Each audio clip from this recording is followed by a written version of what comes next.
SeadogSeven crew, Seadog here. Ignore the vacuum in the background. Alright, today is the most requested video that I've gotten through Instagram, and it's taken me a while to make it because it's pretty in-depth. So we're going to remove the tank, we're going to replace the air filter, and we're going to replace the spark plugs with iridium spark plugs.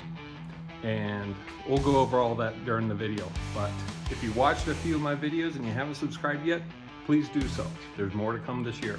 So there's other things I want to do to my Rocket 3 GT. You won't want to miss it. All right, there's the air filter. I went with a stock version.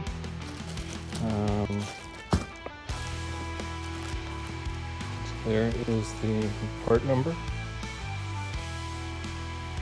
Iridium spark plugs. So NGK is the company that makes the spark plugs that are already in there. And these are the iridium spark plugs. Now there's no performance difference or performance benefits for using iridium, but I'll throw up a comparison sheet on these. There's two types of iridium spark plugs. One has 50,000 miles and the other one has 100,000 miles. These are the 100,000 miles.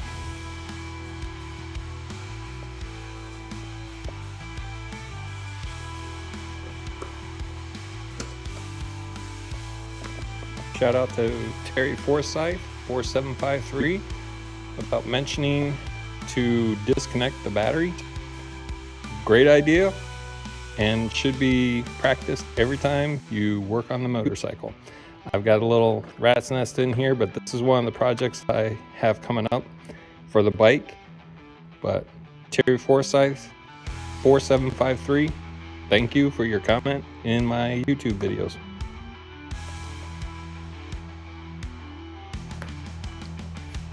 You ready?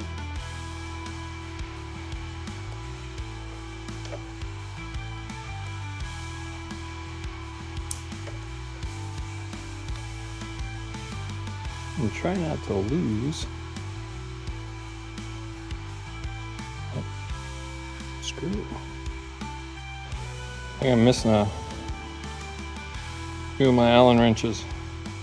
Ian, my nephew. His justification? Well, if you never put your tools back, you always know where they're at. Well, you know where they're at.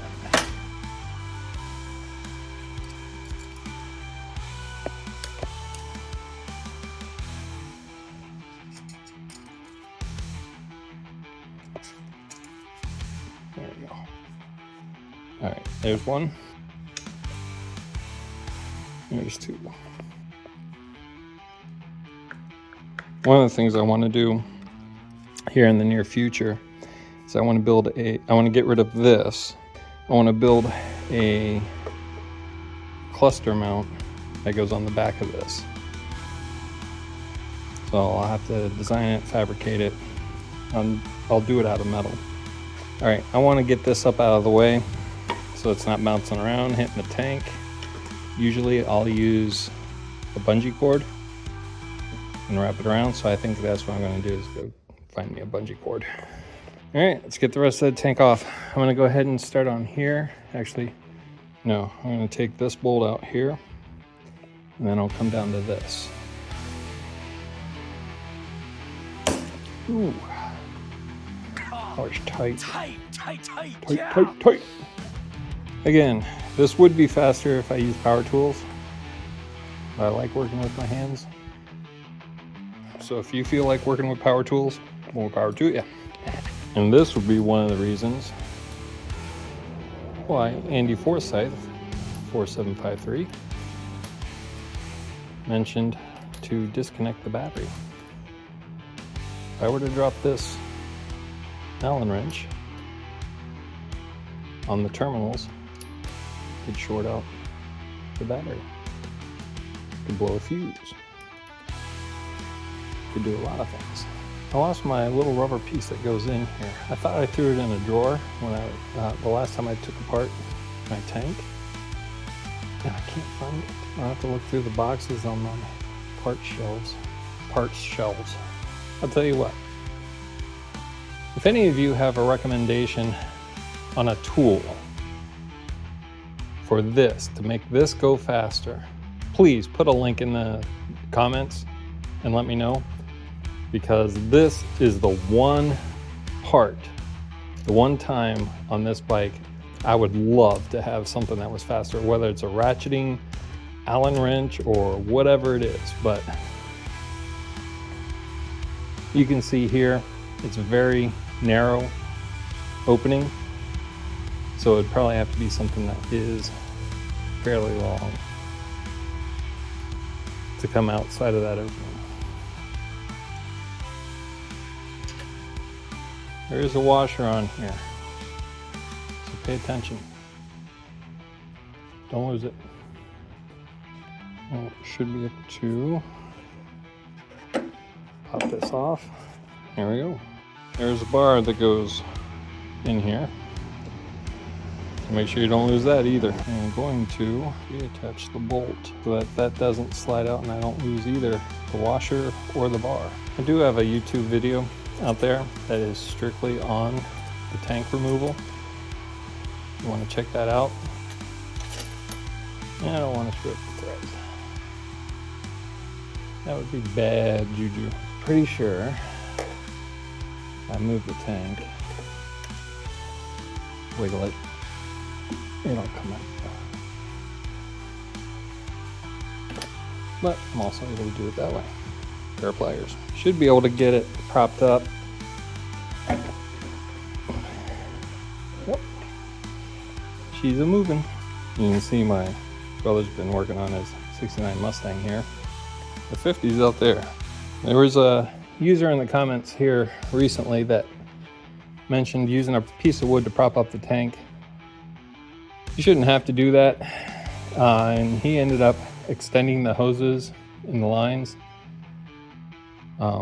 I'm not prepared to do that right now, so I'm going to stick with my piece of wood.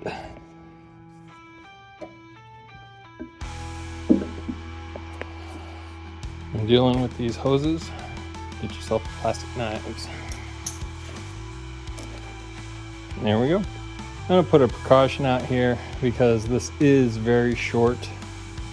And once I get it off, I'll probably look at it a little closer. I just popped this off when I went to put my piece of wood in here, and I didn't open up the latch. It just popped off on its own because of force. Do not do that, but just a word of caution when you go to do that, do not pry up on this. Don't force it if it's not going. You have to disconnect this. Oh, fart knocker. I don't think I explained this in the other video. It's not the two sides, it's just the one top.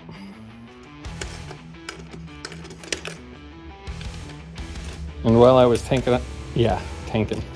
It was a video game.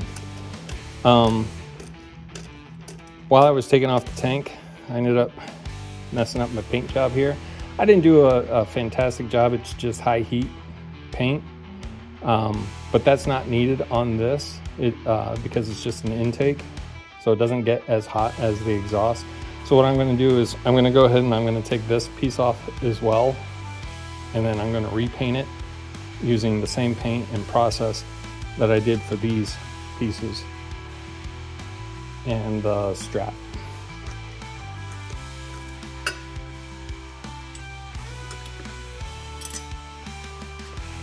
Leave it to triumph. Allen wrench, Allen wrench, Allen wrench. Hey, let's throw in a Torx. If I remember correctly, last time I had this off, I had to loosen these way up. Not to get the pipes off, but to get them back on. So I'm just going to do that now.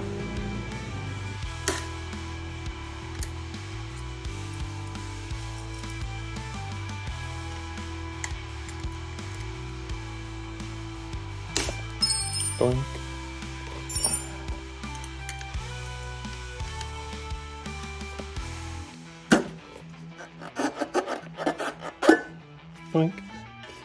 So yeah, hose this down with brake clean. There is a gasket here, so pay attention to that. I'll hose this down with brake clean and get this repainted. Okay, which brings us to the air box.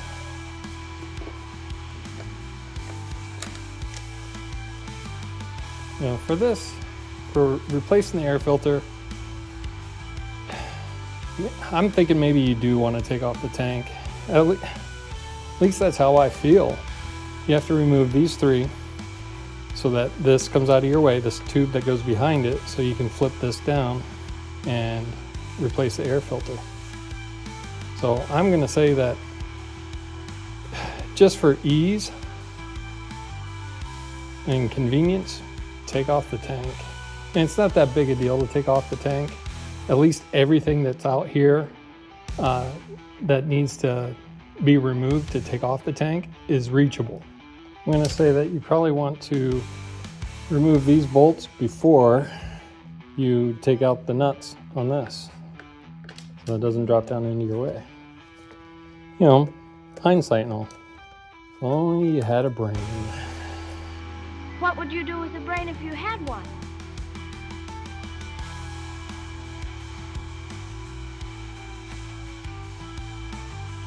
Very difficult to get my hand in there. Got it. I have big hands. You know what they say about guys with big hands, don't you? They wear big gloves.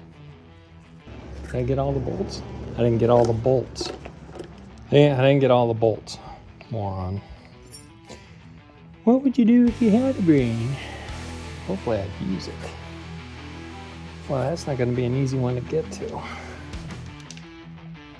It's like right in the middle of this inlet.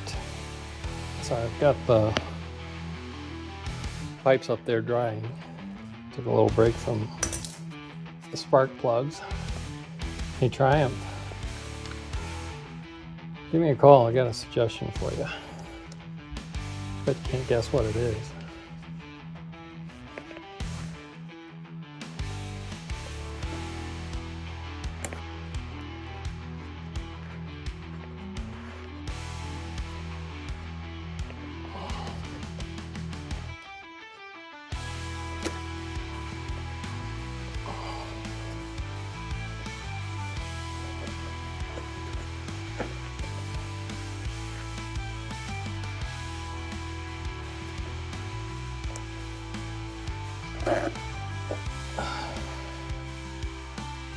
That was a chore. Look how dirty that sucker is.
I used to think you were crazy, but now I can see your nuts.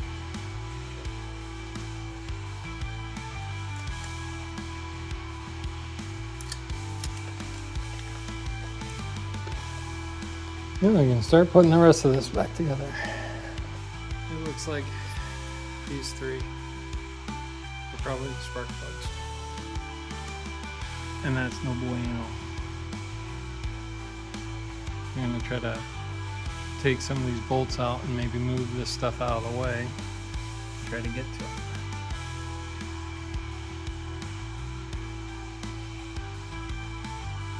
The scary thing is,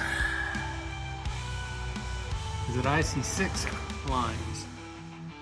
1, 2, 3, 4, 5, 6. Go all the way down to here.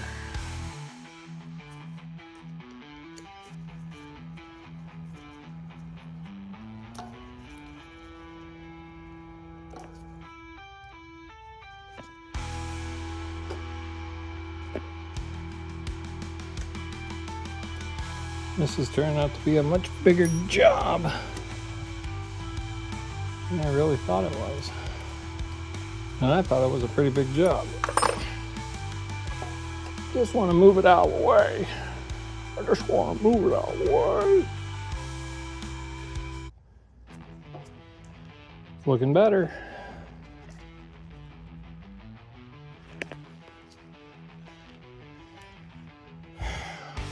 All right. So that's definitely a spark plug connector. If they're all that long, I'm gonna have to remove all this to pull all these up. And they all seem to be that long. They're not in there that tight. That's 5. 1, 2, 3, 4, 5.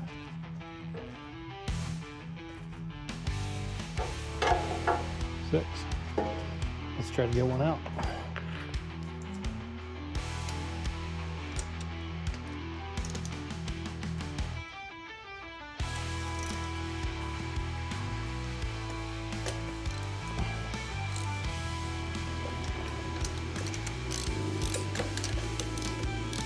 I tried to keep the cables in the correct order. So 1, 1, 2, 2, 3. See where that's at? 3, 3, 4, 4, 5, 6. You can see how that's positioned. All right, 5, 6. Be sure to gap your spark plugs to the proper space. See if I can get that. So if you don't have one of these tools, highly recommend getting something like this. Or if you got something better, use that, but make sure you look up what the spark plug, yeah, if I can say that correctly, make sure you look up what spark plug gap is for your bike, and then gap the new spark plugs accordingly. Just a little tip here, when you go to put the intake pipes back on and you're putting in the 4 bolts, take the 2 bolts for the cowl that goes over it and put them in to set the position. Because if you go and you just put in these 4 bolts and then you go to put the cowl on, these typically don't line up. So yeah, just, you don't have to put them in very far, just enough to thread so that it lines up. And then you can run these 4 down and then get your cowl, take these back out, put your cowl on, and these will go down in just fine. Future me here, just to wrap up the spark plug video. I did get the wrong spark plugs initially. They were the right size, the right measurements, had the wrong cap. I needed the threaded terminal and not the cap terminal. That is getting replaced, but the video still stands on how to replace the spark plugs. And as always, subscribe, comment, stay tuned, be blessed. Catch you later. There are S7 protocols, okay?